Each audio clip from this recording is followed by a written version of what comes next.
Welcome to another episode of the Black Accents Club podcast. My name is Security, and I am on a journey from unknown to unforgettable. And today I have with me. Yeah, my name's Che. Che or Shay? Che. Che. Yeah. Che Caines, Okay. yeah. Che. Tell us a little bit about yourself. Okay. Yeah, as I said, my name's Che. From Bermuda. Bermuda Club in the house. Right? Oh yes. Been in London for quite some time now. Actually, I first came to London in 2009. Okay. And I've been here ever since. I came for university.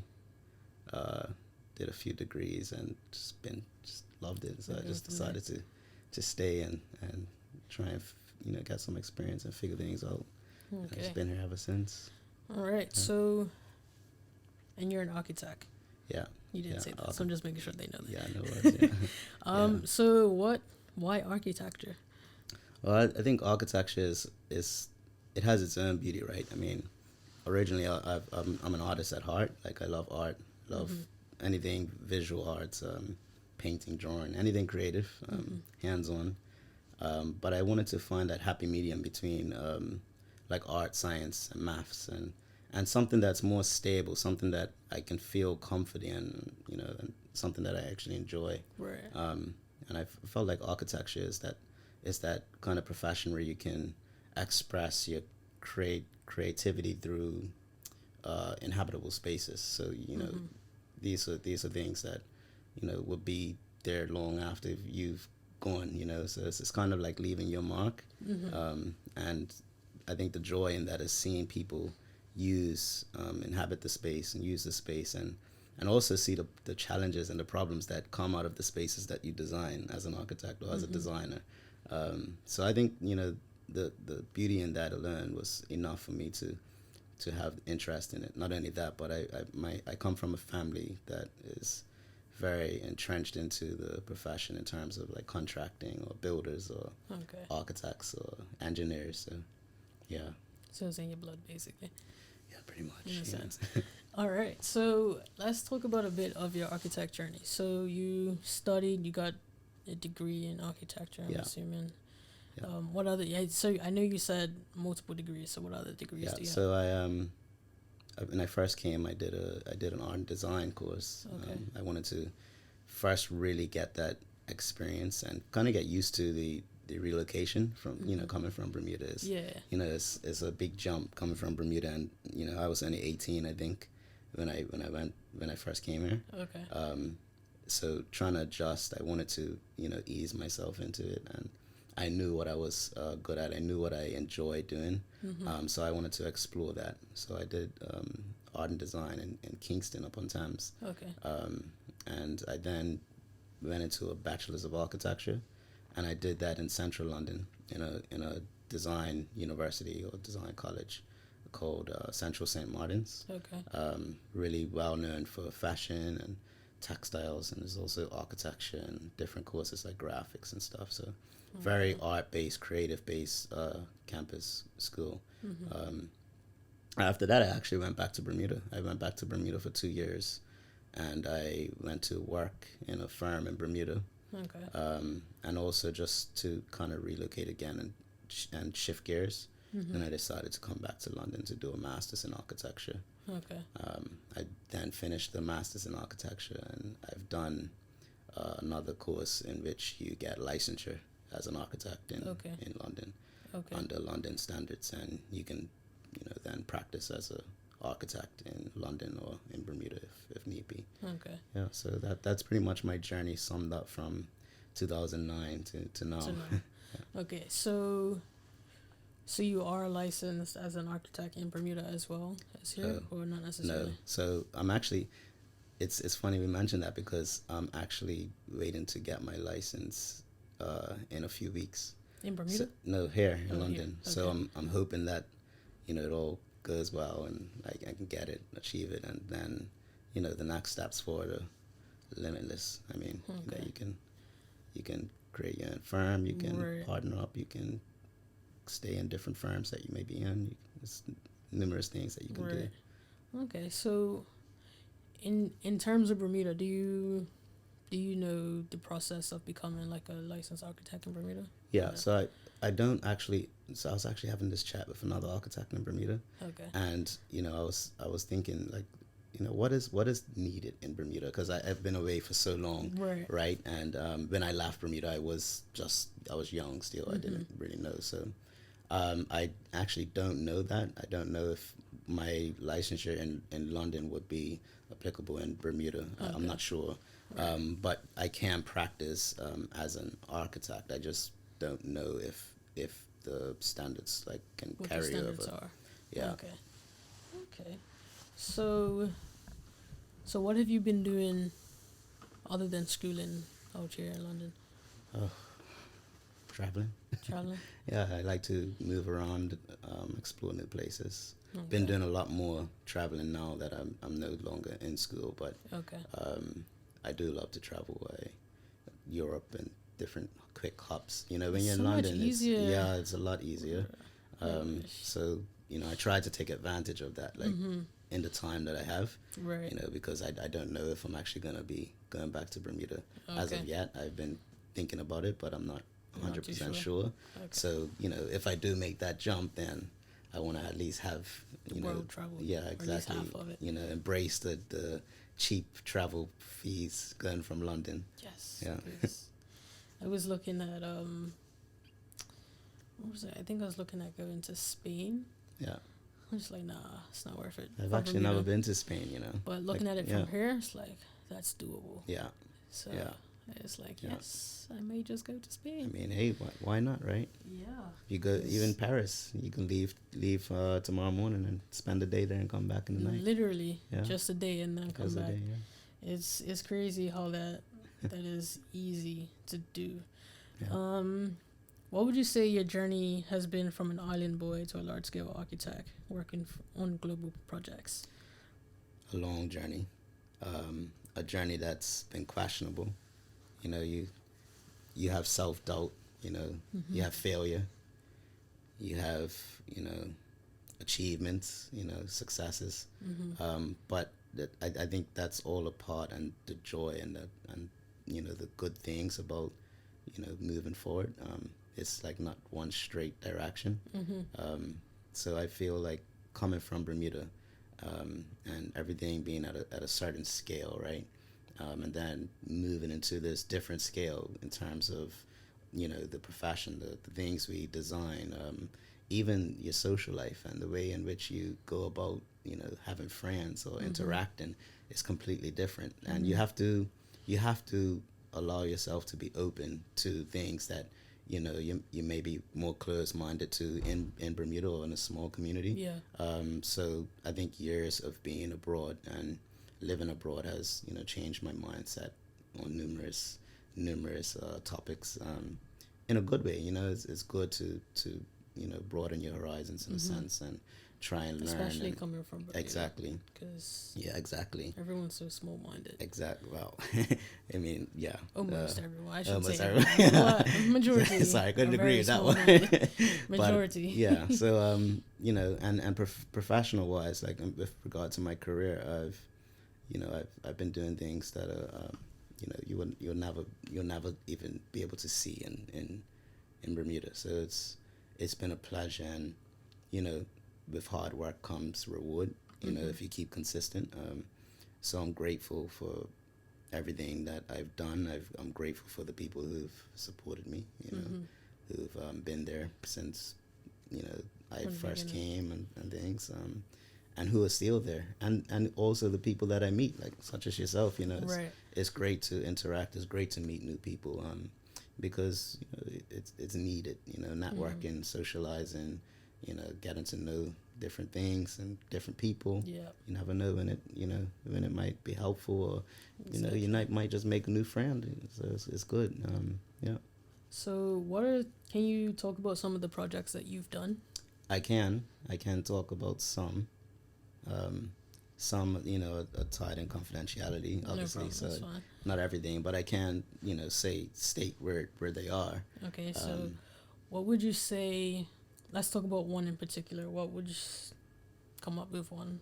Well, you could decide Okay. which one. Well, firstly, let me say that the company that I actually work for, so Okay. viewers can actually, if they wish to look, they can. Okay. They can. it's a company called Skidmore, Owings and Merrill. Okay. It's a U.S. based company, and we specialize. We're well known, I should say, for developing high rise towers, residential, commercial, mixed use. One of the more famous towers, the Burj Khalifa, which is the tallest tower in the world in Dubai. Okay. Making Dubai a tourist spot. Right. Most people would go and visit the Burj Khalifa if they do travel to Dubai. Also, the Freedom Tower in New York. Which one, sorry? The Freedom Tower. Okay. So the replacement of the old World Trade Towers that collapsed during 9/11. Sears Tower. There's numerous different statement buildings that we've created, but yeah, Skidmore, Owings and Merrill, abbreviated to SOM, which is what the architecture world knows it as. Okay. But yeah, I've been there for almost 4 years now. Okay.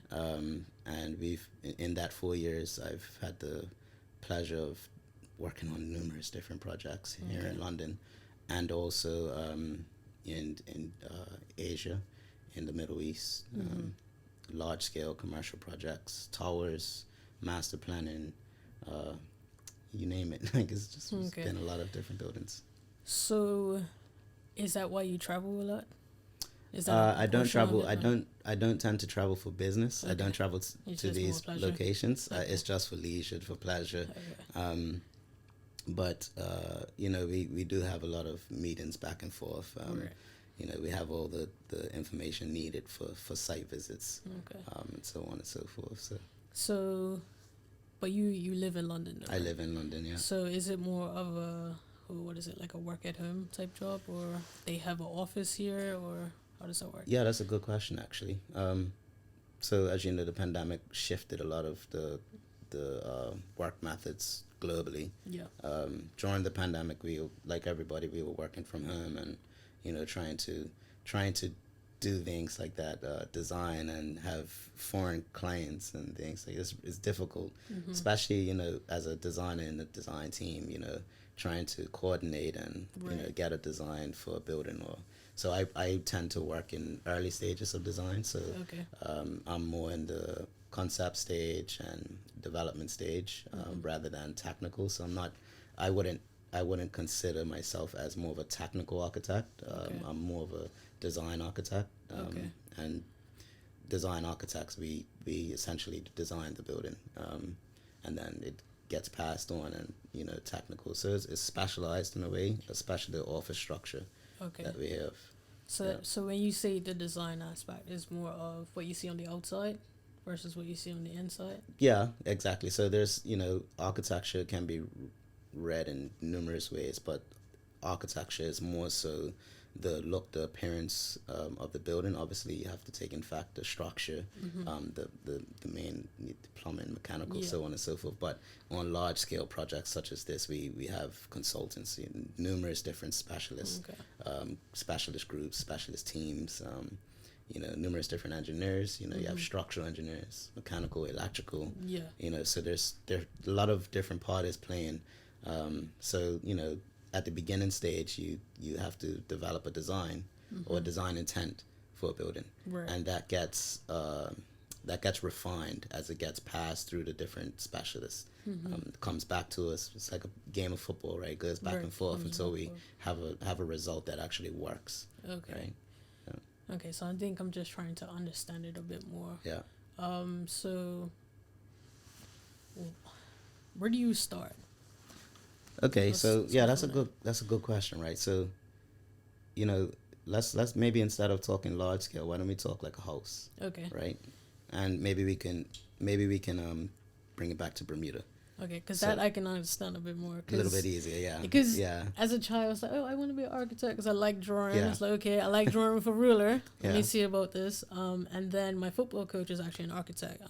Troy Lewis. Okay, yeah. Yeah, so I went and was doing day release with him for about a year or so. So I was learning how to use CompuCAD, that system, and different things like that. So I think one of the projects he gave me was, okay, go home, measure your house. Yeah, survey. That's what you call it. Measure every room.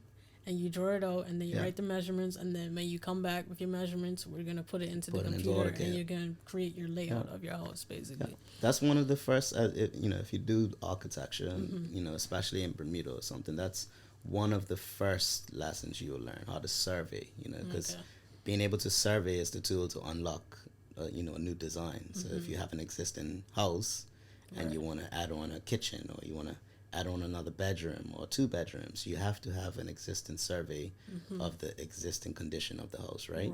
In order to know how big it is, to know how much area you can add to your house, to know where structural walls are. Structural walls meaning walls that have structural importance. If you take it out, your house is going to fall, right? So you have to know these different things. But, to generalize it, you'd have a client, someone who has a house or wants to have a house. They come to an architect. They say, I want a 2-bedroom house with a nice kitchen and 2 bathrooms.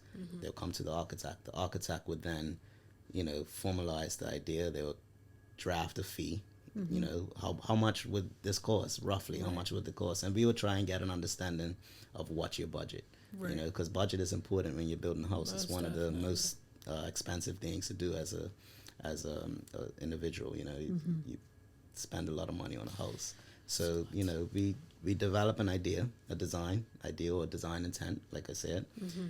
That design intent is then approved by the client.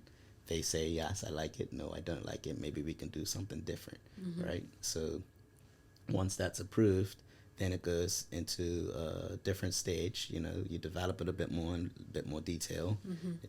It's then submitted to planning, which is the government, is a statutory authority. So, these are authorities that regulate what you can and can't build on the island. It keeps things in order, so you don't get, breaches and things that aren't built right, or things that are built wrong or too much. So it keeps things in control. Once you get that approval, it comes back to us, the architect, and then we do a set of building permit drawings. Building permit drawings are the permit drawings that get the detail of the buildings done. It goes into a more in-depth view of like plumbing, structure, contract drawing, like construction documentation. So how can these drawings be taken from the architect to a contractor? The contractor is the person who builds it. So it's then taken back into get a building permit in Bermuda, from what I can remember. It's been a while, but and then once that's been approved, you can then source a contractor, and there's different contractual agreements and things like that we wouldn't get into, but you then you source a contractor, or the architect source a contractor for you, and then it's on site. As long as you know what you want, you have things approved. But that's probably the more generalized way of putting a design process through the architect. It's important to have an architect because you unlock things that we're problem solvers. Essentially, we solve problems that you don't know exist. We create things that aren't there yet. And we make sure spaces are practical for the use of the occupant, right? That's because I was looking at taking over my family house. And I was also looking at adding on an additional bathroom, because 3 bed. It's a common thing in Bermuda. 3 bedroom, 1 bath. So it's like, nah, I need at least another bathroom. If I'm gonna take it over, I need at least my own space. You know what I mean? So I was looking at that. So I went through that whole process. You do a survey of the land of your property first. You got a survey, and then you do the measurements of the house, or the measurements of the area that you want to add on to. You need to know which ones are like the load bearing walls, which ones you can't touch, different things like that. And that's an expensive process. It is. Just that alone is a fairly expensive process. It's a lot, and it's unfortunately a vast majority that don't really understand the amount and level of knowledge, detail, time, patience, that it takes to actually develop a house or a building or structure. Even if rather it be a new build or an addition or renovation, it takes a lot of knowledge and thought. So and that's where that money comes in. If you really want something good, of good quality, you pay for it, right? Right. If you don't, then you suffer from it later on, whether that be, and you don't want to cut corners when it comes to construction. Exactly. Look at the earthquakes and things that just recently happened in Syria and Turkey. That's construction cutting corners. Building collapses, lives are lost. So, architecture, structural engineering, and things like that. This is incredibly important for the safety and, just for the built environment to thrive and to continue to prosper and to grow. Yeah, most definitely. I think people think it's just an easy job.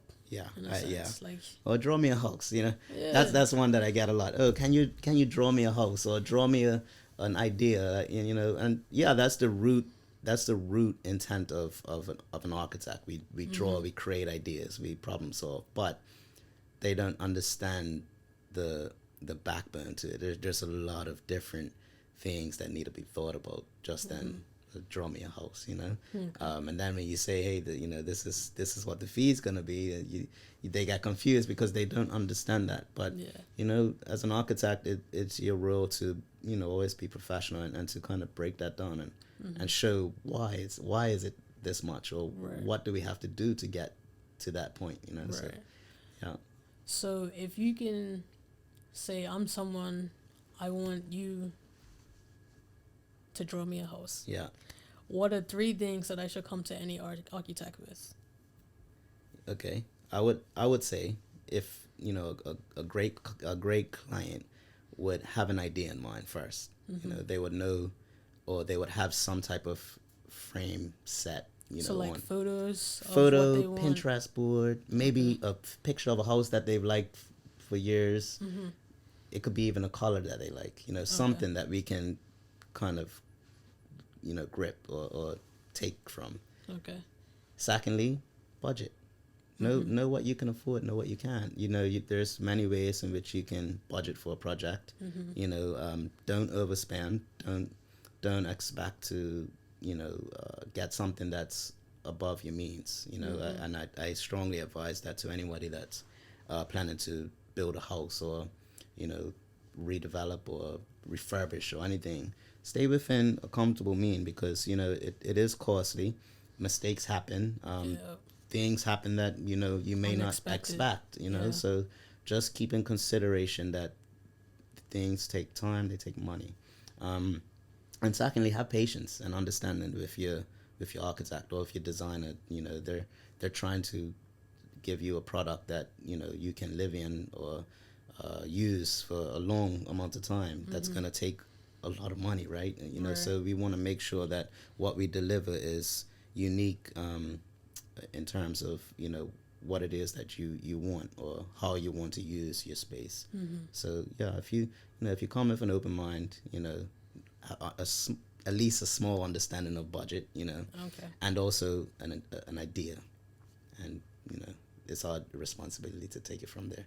Okay, so clarify. An idea or a picture or anything. Budget, yeah. And open mind, you said? Open mind, patience to the architect. Yeah, patience. Yeah, I think people don't understand. Well, I can't say people don't understand patience, but patience is different to everyone. It is. So I think I think that's what I'm noticing. Patience looks different to everyone. It's a subjective topic, right? Yes. It's like, but design takes time. Yeah, don't expect takes it time. So within a month. Yeah, exactly. Expect like 3 to 4 exactly. months. Expect times. We will give you a deadline. We'll set a schedule, so you at least know. So when each thing will be done by. Exactly. There would always be a schedule in place. When you say that, when I think about that, because I had to get a quote before I even did anything, and then you pay a deposit and then you go from there. Yeah. And so basically, once you got to a certain point, okay, now it's time to pay again. Yeah. Get to this point, now it's time to pay exactly. again. So, and that depends on how the architect wishes to do payments. There's different methods of doing payments. That's one method. In most cases, or in any case, you would have to pay an upfront cost, and that just secures, that says that, you know, you're serious, you actually want to build this, because that you know not cheap either. it isn't, and it takes a lot of time and effort. You know, can you imagine being an architect or a designer, and someone comes to you and says, I want this, I would like to do this, can we do it? You say yes, and then you start working, and they change their mind. See, that's basically what happened with me. Yeah, I'll tell you a story, because like I said, I was gonna take over the family house, and then my family's like, nah, you're not taking it. So now I've already paid my deposit. Yeah. I've already done the land survey. So it's like that was what was included in the deposit anyway. So it's like, okay, those are done. Sorry to hear that. I'm lost my money. Yeah. Fine. But guess what? If you guys ever want this, you're gonna have to pay me for it. Yeah, exactly. Because it is being selfish in a way, but you made me waste $2,500. It's not. Yeah, that's it's not. It's not selfish. It's you reflecting on the experience that you had. You know, that's a way. If you've paid for it, you know, that's just how the world works, right? And then I ended up, because it's 2 family houses. I know one is definitely coming to me, but the other one's just going downhill. It's just trying to help the family out, and that's the one that fell through. So like, you know what? Okay, you did that already. Fine. Yeah. Let's do this, because I know this is more prominent with the house that I will most definitely have in the future. So I ended up just doing plans for for the well, like a deck, like just flattening things out, and then a patio for my mom, and then a washer and dryer space outside the house, and that all around. So they already had the $2,500 deposit. So what was left over ventured over to this. I think I ended up paying another $1,800 maybe. So what's that? Almost $4,000. Yeah, it's costly, and you know, that's just the architect's fees. Yeah, the heavy fees of the contractor. That's what we haven't done yet. So we have, I think we have the planning approval. I'm not sure. I think we don't have the building permit yet. Yeah, but I told my mom, my name is not on the deeds. Don't ask me for anything else. Yeah, because I'm already paid for all this. You just paid for the planning. That was like a simple like $300. I only spent $4,000. So once you put my name on those deeds, by all means, I will help you with everything else. But until then, and that's why I say budget is super important. You have to understand your budget, and have room for overhead. Right? Yes. Things going wrong.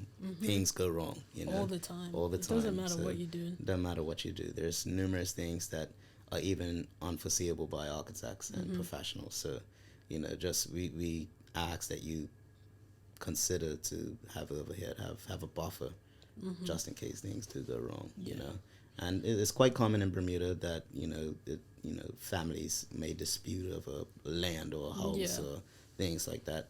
You know, so just my advice to anyone that finds themselves in a situation where their names aren't on the deed but they live in the house, it's a family home.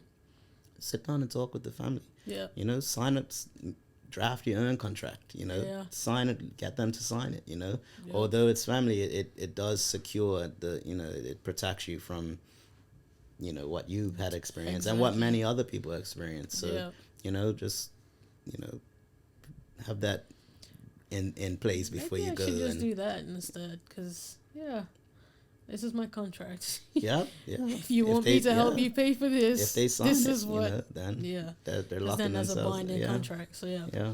No, I'm not a lawyer, so no, I would definitely advise. Even even if you write it on a piece of paper and you both sign it, it's technically a binding contract. Yeah, it's a binding contract. So but so that's one way of looking at it. I know a lot of people will be like, "Oh well, it's my family," this.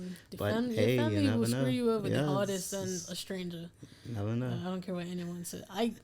Even just from that experience, by hearing other people, I feel like my experience wasn't bad compared to some experiences that I've heard of. There's a lot of. It's just you paid for a whole, you already went through this process. You renovated the entire house, and then oh, thank you for your renovations. Move out. Yeah. That's happened numerous times on our island. So it's a hard life we live in Bermuda.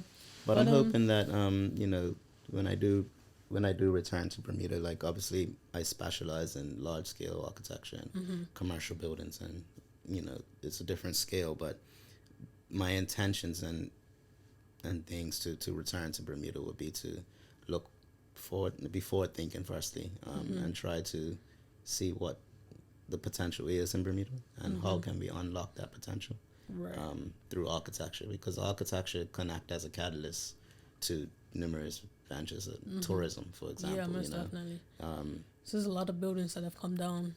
A lot of empty lots. There's a big shift in Bermuda, and a lot of uncertainty, but architecture would always prevail. We need inhabitable spaces to sustain life, just to at least have a roof over our head. It's one of the main things you need. I feel like Bermuda's known for the architecture as well, because of the way our houses are. Yeah, because just specifically because of the way our houses are built. Yeah. It's very different. It's actually funny that you say that, because I'm actually going to be doing a presentation in the firm on Tuesday, which is going to be relating back to Bermuda architecture, and how can we take methods or architectural responses from small communities or small countries and apply it on a larger urban fabric. How can that be done? Water recycling.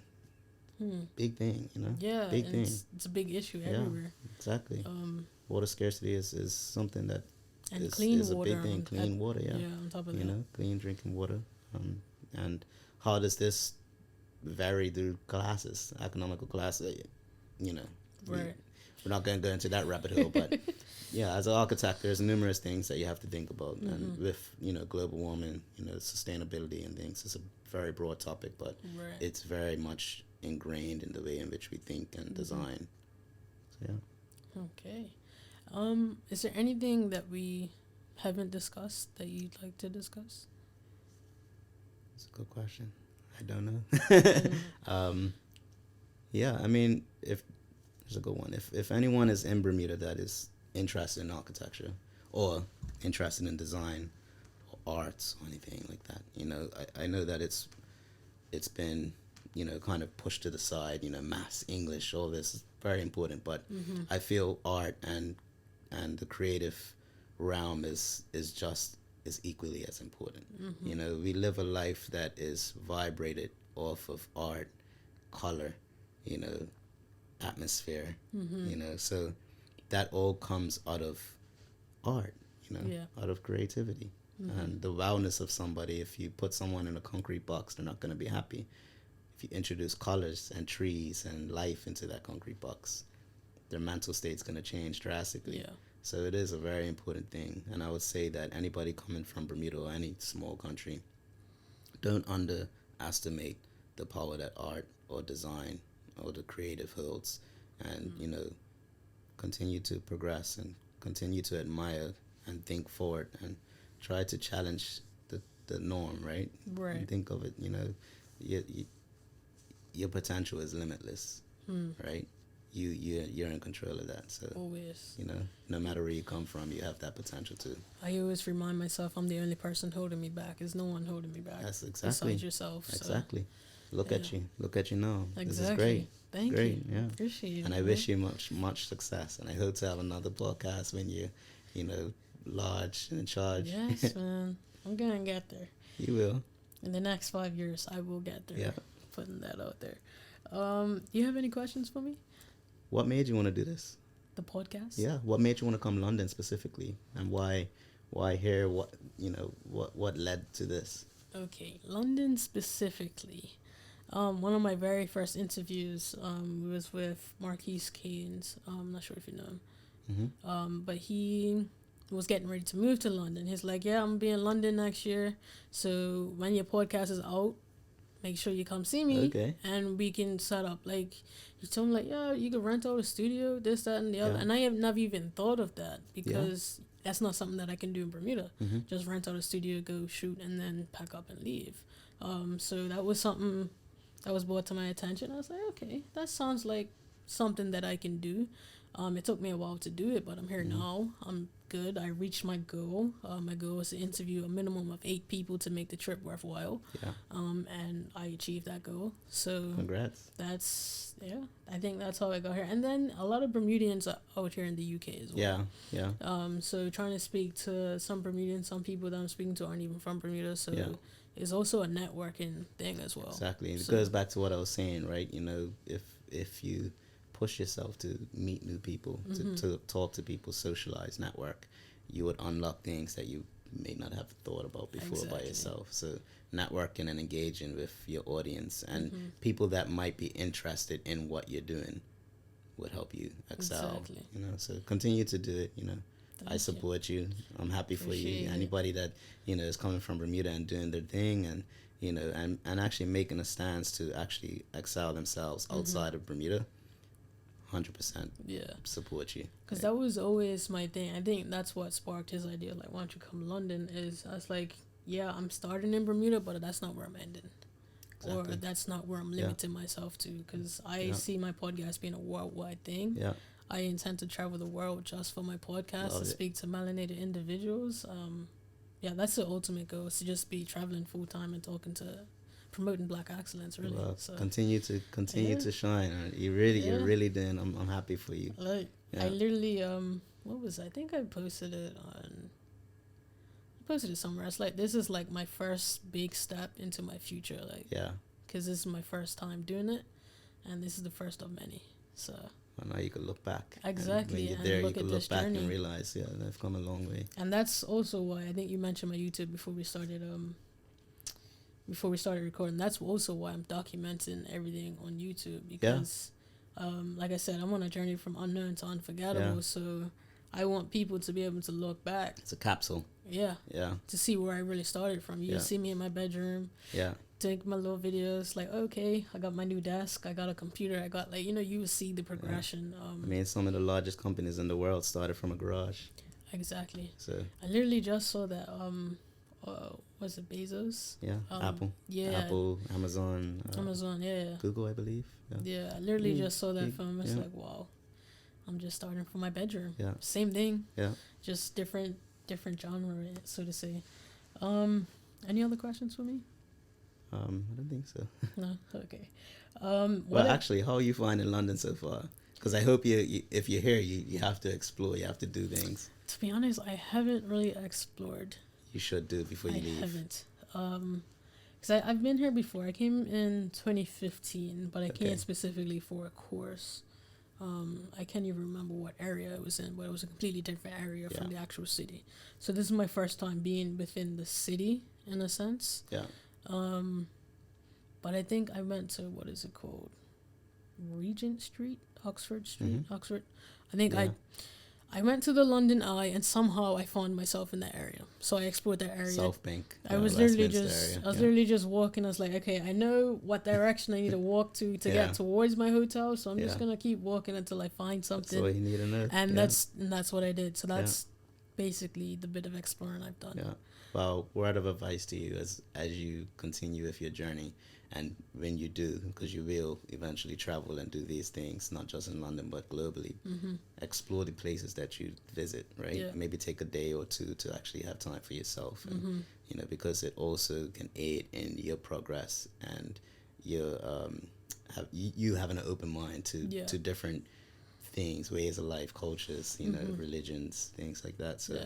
And it's a beautiful thing to kind of unlock that and have a know, coming from a small place, very small place. World's a big place. And then I think one of the stores I went into yesterday, I told the lady, like, she was like, well, why are you coming to London? Like, there is nothing there. I was like, I'm from a little island called Bermuda. London is very big. It's crazy, because this is crazy. So after exploring, I came back to my hotel, and I see my boss. Like, why are you in my hotel? Really? Yes. It's a small world. It's a huge world. But it's that small that we're in the same exact hotel at the same time. That, to me, I was like, really? But in large cities, it's a lot easier to bump into people. Throughout the time that I've been in London, I've bumped into so many different people from Bermuda, and say, hey, how are you? They hear your accent. Like, where are you from? I hear the accent. And okay, sounds like him. It's refreshing to hear a Bermudian accent after, being here for so long and being constantly around, an English accent or, my office is quite diverse, but Italian, Spanish, Colombians, Indians, Asians. So I love it. I love it. And I mean, I feel like we have the same sort of diversity, but we don't have the large scale communities that you can just walk into type thing. Yeah. I think that's what we're missing, but who knows. But yeah, I do have I think I have like another free day or something that I'm gonna explore. Definitely. And whatnot. You should. Do you have any recommendations of where I should go or what I should see? Well, you've been to Oxford Street. I mean, Oxford Street is the like quintessential like tourist destination when you go to London. I would say I didn't even know about it. I just stumbled upon it. Yeah, it's like a long street that just has shops and different things, but it gives you a real like UK charm, like the architecture, the vibe, the atmosphere, the people, how busy it is. There's also a place called Carnaby Street. There's these nice little pop-ups which they're called Box Park. Okay. And it's nice. What I like about it is that everything's condensed within these containers, like where they set up, and then you have like food and music and bars and things like that. And I think it's also something that can be brought back to Bermuda on a smaller scale, obviously. Right. But there's a lot of different things, and I can let you, if I think of more, I would obviously reach out to you. Definitely. All right, so I'm just gonna go through the closing questions. I ask these to everyone. Yeah. So the first one is, what advice would you give to 18-year-old you about what you're doing now? That's a good question. Be patient. Be patient. Okay. Everything comes with time. With hard work, and also be willing to accept defeat when you feel defeat, but be willing to also learn from that defeat or that failure. Okay. Don't beat yourself up too much. Yeah. Okay. What advice would you give to our listeners on being an architect? I think I actually covered a little bit of that, but architecture is one of those professions that take time, right? A very long time. So you have to be willing to, go the distance, and put yourself out there. But I would strongly suggest architecture. Do it out of passion. Don't do it for money. Don't do it for anything like that. Just do it out of passion. If you love it, you're gonna enjoy it. So that's I think passion and be willing to go the distance for it is my advice. What is next for you within your career? That's a good question. So, I'm currently trying to move up in the company that I'm at. I would love to get on a management level or associate or things like that. But, you'll always have, for me, I think that it's always good to have more than one plan. Just in case something doesn't go the way in which you're planning it. Right. You could always bounce back and, just go down a different avenue. Right. And I think that fallback is going back to Bermuda and taking what I know and taking it back to my country and trying to see how that can be fruitful in a way. So what would you say is the structure of an architecture firm? Depends on the scale. Okay, so within your firm. Within my firm. You said moving up to like management. Yeah, my firm is a multidisciplinary firm. So we're a firm of architects, engineers, designers, interior designers, interior architects, technical architects. So it's a large mix of different specialists under one roof globally. I work in the London office, and there's different. Obviously, there's hierarchy. There's internal politics, like when you anywhere else, anywhere in the corporate world. My office is a very much corporate setting. If you think of it in an architectural sense, but you usually start as an intern, or you move up to after intern. You would move up to a junior architect or junior designer. Once you're licensed, you'll be an architect, and then senior architect, associate, so on and so forth. Okay, so associate, you're in the principal, process. Principal, partner. Yeah. And you said you're in the process of getting licensed. Yeah, I'm in the process of getting licensed. So I'm deemed as an architectural designer within SOM, and once I get that, I can either, hopefully be promoted to architect, senior architect, and have more of a team leading position and things like that. So yeah, in a large company like that, that's massive, because you're competing against so many people, global talent. Like most of the people that in my colleagues, most is Harvard, Cambridge, Oxford, big schools, so and coming from different countries, there's incredible talent that is like just unthinkable. Like, you think like you come from Bermuda and you might be one of the best in Bermuda, or, and you think, oh yeah, I'm great, like, and then you go and compete with on the global stage and it's like not that great. Yeah, so it's every day is a challenge, and I love that, because they keep you on your toes. They make you want to do better and better. So, yeah, it's an honor to be able to say that, I work at one of the world's biggest and leading architecture firms. Most definitely. What would you say to your future self 5 years from now? What would I say to my future self? So you can look back at this in 5 years. Yeah. Thank you. Yeah. Thank you. Yeah. All right. And lastly, where do you see yourself and your career in 5 years' time?